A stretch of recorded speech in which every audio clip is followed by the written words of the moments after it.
Hi guys. तो exam अब NEET का ख़त्म हो चुका है और जहाँ तक है आप लोगों ने अपने स्कोर भी कैलकुलेट कर लिए होंगे।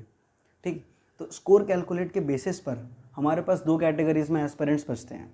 सबसे पहले कैटेगरी तो वो आ गई कि चलिए जिनने बहुत अच्छा फाड़ दिया एग्ज़ाम को और उनको अपना ड्रीम कॉलेज मिल गया, चलिए उनको साइड में रखें। और मेजॉरिटी ऑफ बच्चों का या मेजॉरिटी ऑफ जो एस्पिरेंट्स हैं उनका ये सीन रहता है कि यार अभी 100% तो नहीं दे पाए, एक काम करते हैं 1 साल और दे के फोड़ते हैं। तो अगर आप भी ये सोच रहे हो ना कि 1 साल और दे के फोड़ते हैं, तो यार इसमें कुछ गलत नहीं है यार, आप पक्का फोड़ सकते हो अगले साल।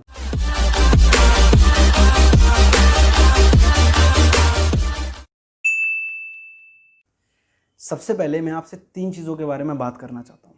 सबसे पहली बात, अगर हम नीट के पैटर्न को देखें तो हम जानते हैं कि वो 98 से 99% क्वेश्चन जो है वो सिर्फ और सिर्फ एनसीईआरटी से पूछ रहा है।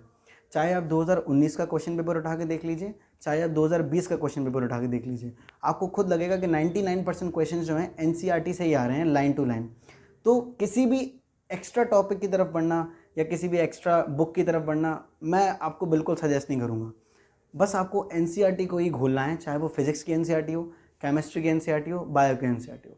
जी हाँ, आपने बिल्कुल ठीक सुना, मैं फिजिक्स की एनसीईआरटी की भी बात कर रहा हूँ। क्या होता है कि बच्चों के अंदर बहुत डर बैठा रहता है कि यार फिजिक्स की एनसीईआरटी कौन पढ़े, फिजिक्स की एनसीईआरटी बकवास होती है, कोई नहीं पढ़ता है।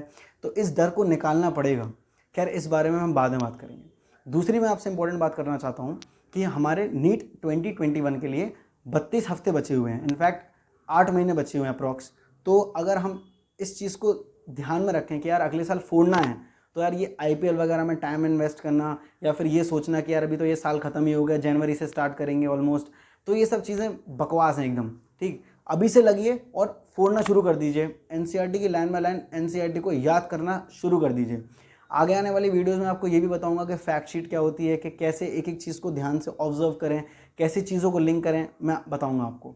तीसरी चीज़ मैं आपसे ये बात करना चाहता हूँ कि जिस तरीके से हम जानते हैं कि कोरोना इतना फैला हुआ है, तो किसी भी बाहर किसी कोचिंग इंस्टीट्यूशन में पढ़ना हमारे लिए इतना पॉसिबल नहीं है कि कोई यूपी का बच्चा, एमपी का बच्चा कोटा जा रहा है, इतना ट्रैवल कर रहा है। ठीक है, इतना जो डिजीज़ फैली हुई है, इसलिए हम ये सब नहीं कर सकते। तो ऑनलाइन कोचिंग का एक सही तरीके से इस्तेमाल करिए।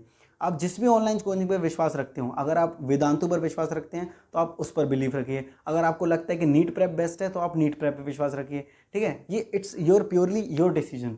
और दूसरी मैं आपसे मतलब ये तीसरी बात में मैं एक चीज़ और इंक्लूड करना चाहूँगा कि आप टेस्ट सीरीज़, एक बेस्ट से बेस्ट टेस्ट सीरीज़ का व्यवस्था करें, क्योंकि एक टेस्ट सीरीज़ से आप अपने आप को एग्जामाइन करेंगे, आप अपने आप को जांचेंगे, परखेंगे कि आपको कितना आता है, कितना नहीं आता है। अगर आपको लगता है कि उस टेस्ट सीरीज़ में एनसीईआरटी का बहुत ज़्यादा बाहर से पूछ रहे हैं, देखिए 6 से 7 क्वेश्चन पूछ रहे हैं तो इट डजेंट मैटर, लेकिन आपको लगता है कि बहुत ज़्यादा बाहर से पूछ रहे हैं तो उस टेस्ट सीरीज़ को अवॉइड करिए और कोई ऐसी टेस्ट सीरीज़ अप्लाई करिए जो सिर्फ और सिर्फ एनसीईआरटी बेसिस पर क्वेश्चन पूछती हो। ठीक, अब देखिए ये तो सारी बातें हो गई जो बेसिक सबको पता है। अब मैं आपसे इस बारे में बात करना चाहता हूँ कि ये जो मेरा चैनल है एनसीईआरटी एसेंशियल्स, ये किस लिए मैंने बनाया है।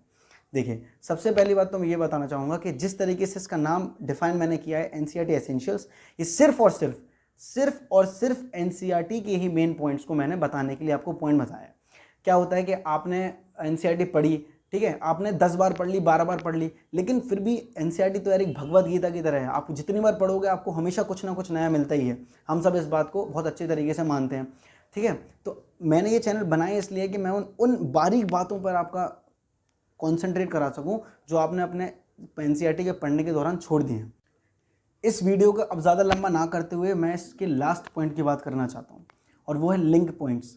देखिए, इस चैनल का मेन मकसद यही है कि मैं आपको बिल्कुल भी गुमराह ना करूँ। ठीक, अब बात करते हैं लिंक पॉइंट्स की। तो लिंक पॉइंट का मतलब होता है कि आपको एक चैप्टर से दूसरे चैप्टर में लिंक करना। समझ रहे हो, मतलब आपको जैसे फॉर एग्जांपल, आप अगर मैं आपको एग्जांपल दूं तो आपने 12th क्लास की बायो के माइक्रोब चैप्टर में पढ़ा होगा Ganga action plan and Yamuna action plan. तो हम सब जानते हैं कि उसको इनिशिएट किया गया था ministry of environment and forest ने। तो क्या आप बता सकते हैं कि उस ministry of environment and forest को इनिशिएट कब किया गया था?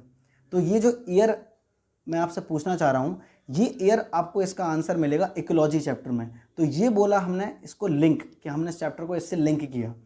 दूसरी बात अगर मैं आपको एग्जांपल दूं तो मैं एवोल्यूशन चैप्टर में ओपेरन और हेल्डन की जो केमिकल एवोल्यूशन की थ्योरी है उसको मैं बायोलॉजिकल क्लासिफिकेशन के मोनेरा किंगडम के बैक्टीरिया से ज्वाइन कर दूंगा, क्योंकि वहाँ पर एक लाइन लिखी हुई है कि बैक्टीरिया जो है वो अपना खाना बनाते हैं फ्रॉम इनऑर्गेनिक कॉन्स्टिट्यूएंट्स। तो ये एक तरीके का लिंक हो गया उस चैप्टर से। तो इन लिंक पॉइंट्स की मैं बात कर रहा हूँ बहुत इंपॉर्टेंटली। चलिए हम केमिस्ट्री का कोई एग्जाम्पल ले लेते हैं। तो अगर आपने ध्यान से पी ब्लॉक पढ़ा होगा तो आपको आपने पता होगा कि ऑक्सीजन में जो कॉन्टैक्ट प्रोसेस होती है H2SO4 बनाने की प्रोसेस, उस प्रोसेस को दौरान हमारे पास कुछ आर्सेनिक की इम्प्योरिटीज़ आती हैं। तो क्या आप बता सकते हैं कि उस आर्सेनिक की इम्प्योरिटीज़ को रिमूव करने के लिए हम क्या ऐड करते हैं? अगर आपको पता है तो इट्स वेरी गुड, बहुत अच्छी बात है। और आपको नहीं पता तो मैं आपको बताऊं, ये चीज़ NCERT में ही लिखी है। बस देरी है तो उस चीज़ को ऑब्जर्व करने की, उस चीज़ को ढूंढने की। ठीक सर। तो मेरा मतलब इस चैनल का मकसद यही है कि मैं आपको इन सारी NCERT के इंपॉर्टेंट एसेंशियल पॉइंट्स पर ध्यान दिलाऊं। मैं आने वाली हर वीडियो में हर चैप्टर की मैक्सिमम 7 से 8 पॉइंट आपको बताऊंगा कि आपको इन चीज़ों पर ध्यान देना है। अगर आपने वो चीज़ पढ़ी हुई है तो इस वेल गुड इनफ, कोई दिक्कत की बात नहीं है, बहुत अच्छा पढ़ रहे हैं आप। और आपको लगता है कि आपने इस चीज़ को छोड़ दिए हैं तो आपके हैंड रिटन नोट्स में आप इस चीज़ को ज़रूर इंक्लूड करिए, क्योंकि यार मेरा मकसद बस यही है कि आपका कुछ भी करके बहुत अच्छे से फ़ायदा हो जाए, और मैं किसी भी तरीके से आपका यहाँ पर टाइम बर्बाद नहीं करवाने वाला हूँ। ठीक, तो अगर आपको लगता है ये वीडियो किसी भी चीज़ से काम करिए तो आप इसके कमेंट सेक्शन में मुझे ज़रूर बताइए कि आपको कैसा लगा ये वीडियो में। और अगर आपको लगता है कि हाँ मुझे ये चैप्टर पहले स्टार्ट करना चाहिए या फिर ये सब्जेक्ट पहले स्टार्ट करना चाहिए, तो आप उस चीज़ से मुझे गाइड करिए। देखिए ये मेरा पहला वीडियो यूट्यूब पे, तो अगर उसमें कोई गलत वलत हो गया हो तो उसको भी थोड़ा निगलेक्ट कर दीजिएगा, कि आने वाली वीडियोज़ में मैं खुद इम्प्रूवमेंट की कोशिश करूँगा, इनफैक्ट इम्प्रूव करूँगा। तो इस वाली वीडियो में आप बताइएगा आपको कैसा लगा। Thank you.